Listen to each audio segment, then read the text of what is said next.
Hello दोस्तों, मैं प्रकाश खंदारे। आपका हमारे चैनल पर स्वागत है।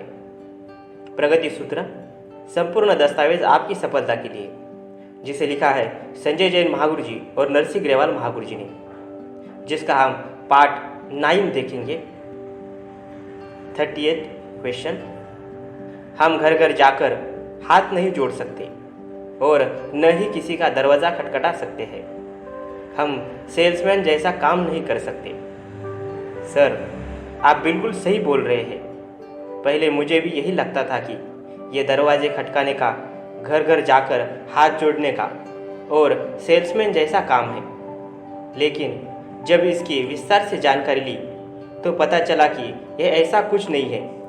यह तो बेहद पवित्र और नैतिकता का कार्य है। इसके माध्यम से हम लोगों को कुछ बेचने वाला या सेल्समैन नहीं बनाते हैं।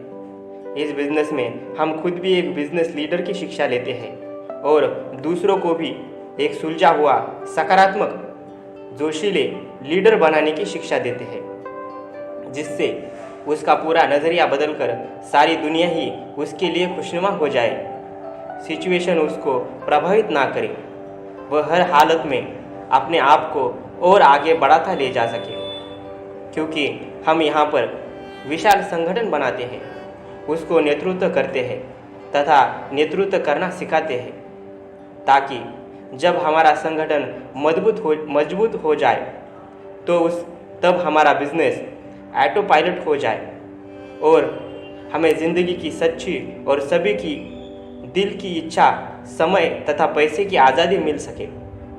हम सामान बेचने के बिजनेस में नहीं हैं। हम तो लीडर बनाने, टीम बनाने और लोगों को लीडर बनाने के बिजनेस में है। अब रहा सवाल दरवाजे खटकाने का, तो ज़िंदगी में जीना है तो ऐसा एक भी मायका लाल नहीं है जो इस दुनिया में किसी न किसी के दरवाजे को खटकाता ना हो। और मुझे विश्वास है इस बिजनेस के अलावा भी हम और आप दरवाज़ा तो खटकाते ही है। कभी बॉस का दरवाज़ा, तो कभी डॉक्टर का दरवाज़ा, तो कभी मित्र का दरवाज़ा, तो कभी बच्चे के टीचर का दरवाज़ा। ज़रा आप सोचकर बताइए, नौकरी के लिए कितने दरवाज़ों पर मे आई कम इन सर कह चुके हैं। अपनी लड़की या लड़के की शादी के लिए कितने दरवाजे खटकाए हैं आपने। बच्चों को मनपसंद स्कूल में एडमिशन कराने के लिए कितने पापड़ बेले हैं आपने। अब आते हैं घर घर जाने की बात पर। यह बिजनेस हम साप्ताहिक मीटिंग एवं प्रेजेंटेशन के माध्यम से करते हैं। घर घर जाने का सवाल ही नहीं उठता। वैसे भी डायरेक्ट सेलिंग कंपनी सारे प्रोडक्ट्स की घर पर डिलीवरी देती है। सबसे पहले बात तो यह है कि सेल्समैन का काम कोई लज्जाजनक काम नहीं है। दुनिया में सबसे ज़्यादा बिजनेस सेल्स के नाम पर ही होता है। इसीलिए सेल्समैन का काम भी उतनी ही इज्जत का है जितना कोई दूसरा काम। सेल में इन लोगों से 1000 गुना अच्छा है जो सेल्समैन इन लोगों से 1000 गुना अच्छा है जो घूस लेकर काम करते हैं। मैं सेल्समैन जैसा नहीं हूँ कहकर हम दो गलती एक साथ कर रहे हैं।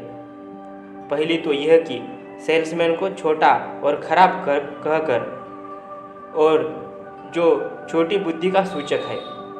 और दूसरा ये कि आप ये गलत फहमी में भी पाल रहे हैं कि आप कुछ बेच नहीं रहे, क्योंकि हर इंसान समय, सेवा या विचार बेचता ही है। 39। आपने कौन सा तीर मार लिया है? आपको कितने का चेक आ रहा है? आप कब से इस बिजनेस में हैं और आज आपका लेवल क्या है? सर, आप बिल्कुल सही बोल रहे हैं। मैंने भी अपनी अपलाइन से यही सवाल किए थे, लेकिन मुझे एक वास्तविकता का पता चला कि यह बिजनेस एक अनूठा बिजनेस है। इसमें हम बंधे नहीं हैं। हम चाहे तो अपने स्पॉन्सर से ज़्यादा तीर मार सकते हैं, ज़्यादा सफलता ले सकते हैं। इसमें अगर हमारा स्पॉन्सर ने तीर भी मारा हो, लेकिन हमको तो तीर मारने का मौका दे ही देता है और हम चाहे तो ज़रूर तीर मार सकते हैं। वैसे भी सर, आजकल तीर मारने का ज़माना चला गया है, अब तो मिसाइल का ज़माना है। इसीलिए तो हम इस बिज़नेस में हैं। यहाँ पर हमारे जैसे या उससे भी नीचे के तबके के लोगों ने बढ़िया काम करके या यहाँ से अब 40-50 हज़ार रुपये महीना, 70-80 हज़ार रुपये महीना, 1 लाख से 2 लाख रुपये महीना भी भले ले रहे हैं। अब सवाल ये है कि आप अपने आप को कौन से श्रेणी में लाना चाहेंगे, क्योंकि दूसरे के कमीशन चेक से आपके विश्वास को बल तो मिलेगा, लेकिन मज़ा तो अपने चेक लेने में ही आएगा। 40 लोग क्या कहेंगे? कहीं भी मिलने जाएंगे तो लोग मिलने से कतराएंगे। क्या कहेंगे लोग? सबसे बड़ा है रोग। सर, आप बिल्कुल सही बोल रहे हैं।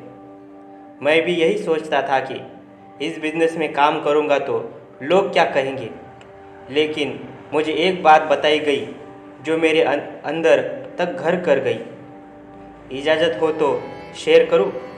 हाँ ज़रूर, धन्यवाद। सर, मुझे बताया गया था कि लोग हर परिस्थिति में कहेंगे, चाहे आप कुछ भी करें। आपने भगवान शिव और पार्वती की कहानी सुनी होगी। जब ये दोनों घोड़े पर चले तो लोगों ने बोला, देखो इन लोग को घोड़े पर तरस नहीं आ रहा, दोनों जवान हैं और घोड़े पर बैठे हैं। जब पार्वती अकेली घोड़े पर बैठी तो बोला, कैसी स्त्री है, पति परमेश्वर होता है, उसको पैदल चला रही है और खुद घोड़े पर बैठी है। जब भगवान शिव जी अकेले घोड़े पर बैठे तो उन्होंने बोला, देखो, लोगों ने बोला, देखो कैसा मर्द है, नारी अबला होती है और उसको पैदल चला रहा है, खुद घोड़े पर बैठा है। अब ये दोनों पैदल चलने लगे तो लोग बोले, देखो कैसे मूर्ख है, साथ में घोड़ा है और दोनों पैदल चल रहे हैं। अब आप खुद ही बताओ, इसके अलावा भगवान शिव और पार्वती क्या कर सकते थे? जब लोगों ने भगवान को नहीं छोड़ा तो हम किस खेत की मूली है? वैसे मैं बताऊँ, सब महान लोगों के साथ ये होता ही है, क्योंकि आप देख सकते हैं पूरी दुनिया में सबसे ज़्यादा अमेरिका के राष्ट्रपति का पुतला फूंका जाता है,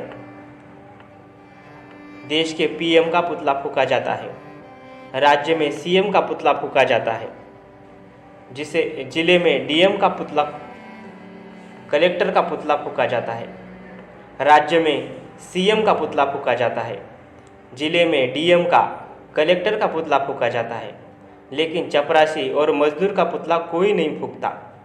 इसका मतलब ऊपर उठने वाले लोगों को विरोध तो सहना ही पड़ता है और जो सह जाता है वही पाता है। ऊपर उठते हैं तो भगवान लोगों के माध्यम से परीक्षा तो लेंगे ही। जितनी बड़ी परीक्षा उतनी बड़ी सफलता होती है। वैसे हम लोगों की चिंता ना करें, अपने कर्मों की चिंता करनी चाहिए।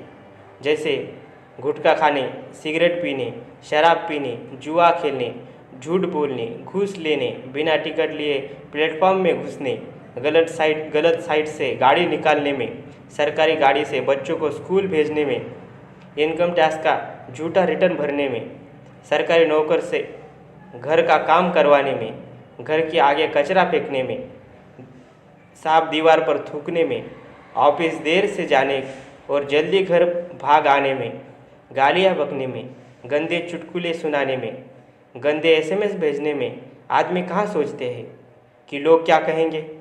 तो फिर यहाँ क्यों बहानेबाजी करते हैं? वैसे भी किसी ने हमें समझदार कहा तो हम भूल गए, जब किसी ने कहाँ फंसा गया तो हमारे हौसले पस्त हो गए। ऐसे उधार की अदाओं पर जीने से फ़ायदा ही क्या है?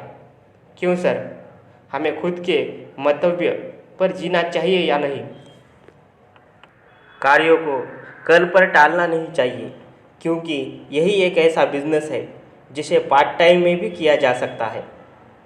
41 सब सही है साहब, आपकी हर बात ठीक है, पर मैं तो एक को भी राज़ी नहीं कर सकता। मेरे कहने से तो कोई नहीं आएगा। सर, आप सही बोल रहे हैं। पहले जब मैंने यह बिज़नेस देखा तो मुझे भी ऐसा ही लग रहा था कि मेरे कहने से कोई नहीं आएगा, लेकिन जब मेरे स्पॉन्सर ने बताया कि हमारे दिमाग में ऐसा क्यों आ रहा है कि हम किसी को राज़ी नहीं कर पाएंगे और हमारे कहने से कोई नहीं आएगा, तो इसका मतलब है यह कि हमारा आत्मविश्वास बहुत कम है और हमारे समाज में कोई सामाजिक प्रतिष्ठा नहीं है। सबसे पहले तो हमें अपने आत्मविश्वास को जागृत करना होगा, क्योंकि बिना आत्मविश्वास के आदमी कभी भी कामयाब नहीं हो पाता है। दूसरी बात, हमारी सामाजिक प्रतिष्ठा भी अच्छी होनी चाहिए।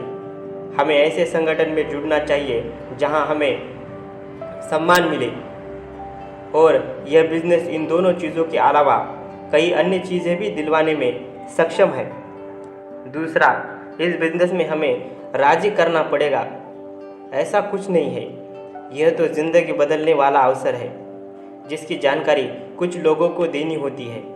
जानकारी लेने के बाद इच्छुक और योग्य प्रॉस्पेक्ट खुद ही आपके साथ जुड़ने के लिए प्रेरित हो जाएगा, और जो इच्छुक नहीं है उसको हमें राजी करने की ज़रूरत नहीं है। दूसरा, इस बिज़नेस में हम सब लोग प्रोडक्ट प्रमोट भी नहीं कर सकते हैं। यहाँ 10, 7, 4, 1 रूल कार्य करता है, इसलिए हमें चिंता करने की ज़रूरत नहीं है और ना ही खुद को अंडर एस्टिमेट करने की। शुरुआत में मुझे भी लगा कि पता नहीं टीम बना पाऊँगा या नहीं, लेकिन आज मुझे ये कहते हुए फ़ख्र है कि 2 की नहीं, 20 की नहीं, 200 की नहीं, मेरी टीम लगातार बढ़ ही रही है। वैसे हमारे अपलाइन ऐसे हैं जिनकी टीम हज़ारों लाखों की है, तो हमारी और आपकी क्यों नहीं हो सकती। 42, ये टोपी पहनाने का धंधा है। आपको किसी ने पहना दी तो हमको पहनाने चले आए। आप बिल्कुल सही बोल रहे हैं सर, यह टोपी पहनाने का ही बिजनेस है, लेकिन ये टोपी पहनकर बहुत सारे लोगों ने अपनी और अपने परिवार की ज़िंदगी बदली है, बॉस से छुटकारा पाया है, देश विदेश की यात्रा की, अपने नाम के साथ करोड़पति लगाया है, साइकिल से कार तक पहुँचे हैं। ये ऐसी टोपी है जो ठंड, गर्मी और बरसात से बचने में काम आती है। ये मंच, माइक और माला भी दिलाती है। इस टोपी को पहनने के बाद लोग ज़्यादा स्मार्ट और ज़्यादा आत्मविश्वासी बन जाते हैं। इस टोपी को पहनकर बहुत लोगों के परिवार में खुशियाँ आई है। इस टोपी को पहनने से परिवार में सुकून मिलता है। ऐसी टोपी को तो मैं पहनूंगा ही, लेकिन ये खुशियों भरी टोपी पूरी दुनिया को पहनने के लिए तैयार हूँ। मुझे लगता है कि आपको भी इसे पहनने में देरी नहीं करनी चाहिए। 43, मान लीजिए कि मैंने किसी को फंसाकर मेंबर बना ही लिया, पर 2 आगे मेंबर नहीं बना पाया, तो वो मुझे गाली देगा कि नहीं? मुझे उसकी आह लगेगी कि नहीं? सर, आप बिल्कुल सही बोल रहे हैं। पहल मेरे दिमाग में भी यही बात आई थी, लेकिन इस बिज़नेस को जब मैंने गहराई से समझा तो पता चला कि इस बिज़नेस में फंसाना या गाली देना या आह लगने जैसी कोई बात ही नहीं है, क्योंकि यहाँ पर हम किसी को मेंबर नहीं बनाते। हम तो इस बिज़नेस में कुछ ब्रांडेड प्रोडक्ट को शेयर करते हैं तथा उन प्रोडक्ट को लेने के बाद आगे रिकमेंड करके एक संगठन बनाने पर उसके प्लान में बताए गए आधार पर एक निश्चित कमीशन मिलता है।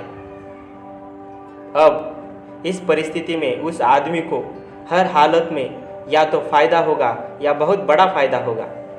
अगर उसने आगे टीम नहीं बनाई, संगठन नहीं बनाया, तो उसको पैसे के बदले में प्रोडक्ट या बीमा पॉलिसी का फ़ायदा तो मिलेगा ही मिलेगा।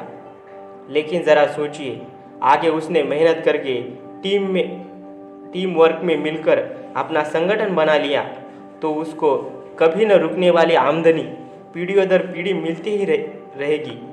इसलिए हम कहते हैं या तो फ़ायदा होगा या बहुत बड़ा फ़ायदा होगा। वैसे यहाँ हम काम करने के पैसे मिलते हैं और कमीशन मिलता है, ये कोई नई बात तो नहीं है। हर जगह पर प्रोडक्ट खरीदने के पैसे लगते हैं और हर जगह काम करने के पैसे मिलते हैं, तो फिर यहाँ पर क्या कोई बाबा जी का भंडारा है? कोई काम भी नहीं करेगा, गाली देगा और आपको आहें लगेगी। इस बात की कोई तुक नहीं है, ये महज एक भ्रम है और इस बिजनेस को नहीं समझना अज्ञानता का उदाहरण है।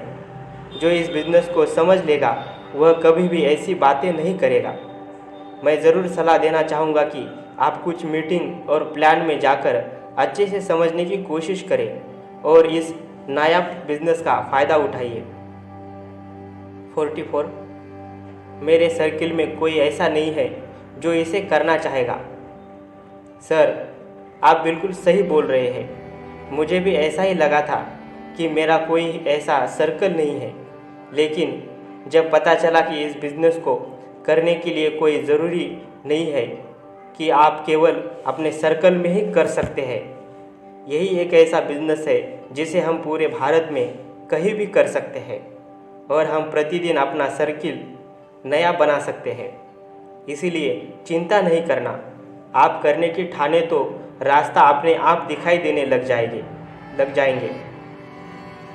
45 मैं तो मेंबर बन जाऊंगा, लेकिन आगे मेंबर नहीं बना पाऊंगा। आप बिल्कुल सही बोल रहे हैं। शुरुआत में मुझे भी ऐसा प्रतीत हुआ था, लेकिन जब मुझे पूरी जानकारी मिली तो पता चला कि इस बिज़नेस में हम मेंबर बनाने वाली स्कीम में नहीं है। ये तो टीम बनाने, संगठन बनाने का शुभ अवसर है। ये संगठन बनाने का कार्य अमीर आदमी बनने के लिए अति आवश्यक है, क्योंकि जितनी बड़ी टीम उतनी बड़ी सफलता होती है। दूसरी बात यह है कि जब हमारे जैसे कलेवर वाले दूसरे लोग यह बिजनेस कर सकते हैं तो हम क्यों नहीं? वैसे भी हमारे अंदर अथाह शक्तियाँ छुपी हुई है जिसे जागृत करके कुछ भी कर सकते हैं। फिर ये बिजनेस तो एक साधारण कार्य है जिसमें कोई रिस्क भी नहीं है। 46 मैंने ज्वाइन कर लिया और प्रोडक्ट भी खरीद लिया, लेकिन अभी टूल्स तो फ्री में मिलने चाहिए। सर, आप बिल्कुल सही है। जब मैंने ज्वाइन किया था तो यही सवाल मेरे दिमाग में भी आया और मैंने सोचा था कि ये सब प्लान, प्रेजेंटेशन, फोल्डर, पुस्तक तथा इनकी जानकारी की सीडी, ऑडियो, वीडियो इत्यादि या तो हमें कंपनी की तरफ से मिलनी चाहिए या जो हमारा स्पॉन्सर है उससे मिलनी चाहिए। लेकिन मुझे उस समय यह नहीं मालूम था कि हम बिजनेस में कंपनी के नौकर नहीं हैं। हम तो यहाँ एक IBO यानी इंडिपेंडेंट बिजनेस ऑनर, स्वतंत्र व्यापार के मालिक की हैसियत से एक एसोसिएट डिस्ट्रीब्यूटर है। अगर कंपनी ने हमें टूल्स, प्रेजेंटेशन फोल्डर, बुक्स इत्यादि देगी तो मालिक स्वतंत्र व्यापारी कहाँ रहे? हम तो नौकर की श्रेणी में आ जाएंगे और हम इस बिज़नेस में आकर बिल्कुल नहीं चाहते कि यहाँ पर भी हमारा कोई बॉस या मालिक हो। इसीलिए मालिक होने के नाते अपने टूल्स के पैसे देते हैं, उसका फ़ायदा भी उठाते हैं। लेकिन जहाँ हमें कोई फ्री की सामग्री मिलती है वह अनायास ही पड़ी रहती है। और किसी ने खूब कहा है कि जहाँ जाता है धन वही जाता है मन। वैसे ये सभी टूल्स, पुस्तक, सीडी इत्यादि खरीदने के लिए हम स्वतंत्र हैं। हम चाहे तो खरीदें, चाहे तो बिल्कुल ना खरीदें। लेकिन हमें मालूम नहीं, इन टूल्स की छोटी सी कीमत देकर हम ढेर सारा फ़ायदा उठाते हैं। मैं तो यहाँ कहूँगा कि टूल्स पर होने वाला एक्सपेंस खर्च नहीं है, ये तो एक समझदारी भरी इन्वेस्टमेंट है जिससे निश्चित फ़ायदा मिलता है। बस हमें लेने के लिए उन्हें प्रयोग करना है। वैसे भी हम अपनी ज़िंदगी को फास्ट स्पीड देने के लिए जिन टूल्स का प्रयोग करते हैं वो हमारी स्पीड बढ़ाकर हमारा समय बचाते हैं, जैसे बाइक्स, ट्रेन, कार, एरोप्लेन इत्यादि। ऐसे ही हम सिस्टम द्वारा प्रमोदित टूल्स के माध्यम से अपने बिजनेस की रफ्तार बढ़ा सकते हैं और एक लॉगिन आईडी पर लाखों रुपए महीने तक कमा सकते हैं, क्योंकि जितना हम लेट कैपिंग पर पहुंचेंगे उतना ही हमारा नुकसान है। इसीलिए टूल्स को लेकर तथा प्रमोट करके हमें कम समय में ज़्यादा सफलता लेने के अवसर को तुरंत पकड़ना चाहिए। 47 इस बिजनेस को किसे करना चाहिए और किसे नहीं करना चाहिए।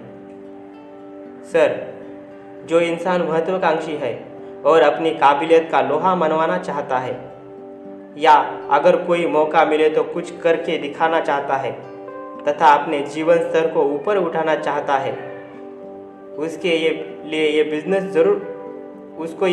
ज़रूर करना चाहिए।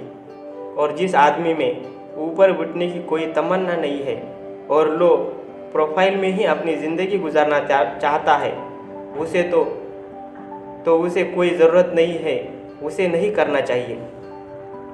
48 मैंने दरअसल सुना है कि बिजनेस में काफ़ी चालाकी चाहिए होती है और कदम दर कदम पर झूठ बोलना पड़ता है। इस बिजनेस में चालाकी और झूठ नहीं चलते हैं, क्योंकि यहाँ पर जीवन भर के संबंध बनाने पड़ते हैं और लगातार एक दूसरे के साथ रहकर काम करना है। और आप समझ सकते हैं कि झूठ और चालाकी के दम पर लंबे समय तक संबंध या रिश्ते नहीं चलते, वे तो सच्चाई और एक दूसरे पर विश्वास से चलते हैं। दूसरी बात यह है कि हम इस बिज़नेस को एक आध्यात्मिक और दिव्य बिजनेस की झलक में देखते हैं। यहाँ पर हमेशा सकारात्मक सोचना, स्वयं को आगे बढ़ाने और दूसरों को हमेशा आगे बढ़ने के लिए प्रेरित करना तथा सबके भले में ही अपना भला होता है।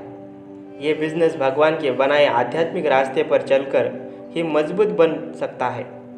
इस बिजनेस में हमेशा सिखाया जाता है कि भगवान में विश्वास रखो, आप ज़रूर सफल होंगे। परिवार के साथ ऐसा व्यवहार करो जैसा हम अपने लिए चाहते हैं, और जो इंसान वर्तमान में कार्य कर रहा है उसे ईमानदारी से करे, क्योंकि जो इंसान अपने वर्तमान में अच्छा है वह यहाँ पर इस बिजनेस में भी अच्छा ही रहेगा। 49 मैं तो पहले से ही नौकरी या बिजनेस कर रहा हूँ, मुझे इस बिजनेस को करने की क्या ज़रूरत है। हम अपने में संतुष्ट हैं, हमको ज़्यादा पैसों का लालच नहीं है। सर, आप बिल्कुल सही बोल रहे हैं। आपको ही नहीं, जब मैंने इस बिज़नेस को देखा था मुझे भी ऐसा ही लगा था कि नौकरी वाले को इसको करने की क्या ज़रूरत है। लेकिन अब बाद में सच्चाई का पता चला तो महसूस किया कि नौकरी वाले को या सेटल बंदे को ही ज़्यादा ज़रूरत होती है, और जब उसकी नौकरी या खुद का काम अच्छा चल रहा है तब ज़्यादा ज़रूरत है, क्योंकि कुआं तभी खोदा जाता है जब बहुत प्यास न लगी हो, क्योंकि जब प्यास लगी होगी तब तो आप कुआं खोद ही नहीं पाएंगे। इसीलिए इस बिज़नेस को करने की अभी ज़्यादा ज़रूरत है, जब नौकरी व व्यवसाय ठीक चल रहा है। अगर सचमुच में पता ही करना है कि मुझे इस बिज़नेस की ज़रूरत है या नहीं, तो हमें एक एक्सरसाइज करना ज़रूर करनी चाहिए, और वो एक्सरसाइज है परिवार के साथ अपना ग्रुप फ़ोटो देखें और अपना फ़ोटो पर क्रॉस लगा दें। अगर आपके न रहने से आपके परिवार की जीवन शैली वही रहती है तो आपको इस बिज़नेस की ज़रूरत नहीं है। वैसे भी जो हम आज ले पा रहे हैं, चाहे नौकरी से या अपने व्यवसाय से, उससे संतुष्ट होना तो प्रकृति और समाज की प्रोग्रेस को रोकना जैसा है। आज भी बड़े बड़े धन कुबेर अपने कारोबार को बढ़ाने में लगे हैं। अगर उनको आगे बढ़ने की ज़रूरत है तो हम और आपको क्यों नहीं। वैसे भी हमें रुकना नहीं चाहिए, थकना नहीं चाहिए, क्योंकि रुका हुआ इंसान और ठहरा हुआ पानी दोनों सड़ जाते हैं। हमें तो नदी की अविरल धारा की तरह लगातार बहना चाहिए। 50 आपने तो सर 5 मिनट में हमें करोड़पति बनाने का रास्ता बता दिया। क्या आमिर बनना इतना आसान काम है? आप बिल्कुल सही कह रहे हैं, लेकिन सर आप ये बताइए, गरीबी में रहना कौन सा आसान है, वह भी इस महंगाई के ज़माने में। निसंदेह इस बिजनेस को करने में जो कुछ भी चैलेंज आते हैं वे अस्थायी होते हैं, लेकिन इसमें काम न करने से जो समस्या आएगी वे तो स्थायी रहेगी। अनुशासन और पछतावा दोनों ही कष्टकारक है। ज़्यादातर लोगों को इनमें से एक को चुनना होता है। ज़रा सोचिए, इन दोनों में से कौन ज़्यादा तकलीफ दिए है। इस चैनल पर मैं ऐसे ही दुनिया भर की बेहतरीन ऑडियो बुक्स और बुक समरी लाने की कोशिश करूंगा। अगर आपको ये वीडियो अच्छा लगा हो तो इसे लाइक ज़रूर करिए, अपने दोस्तों के साथ शेयर करिए। अगर चैनल पर पहली बार आए हैं तो सब्सक्राइब किए बगैर मत जाइए। मैं आपकी सफलता की कामना करता हूँ। आपका दिन शुभ हो।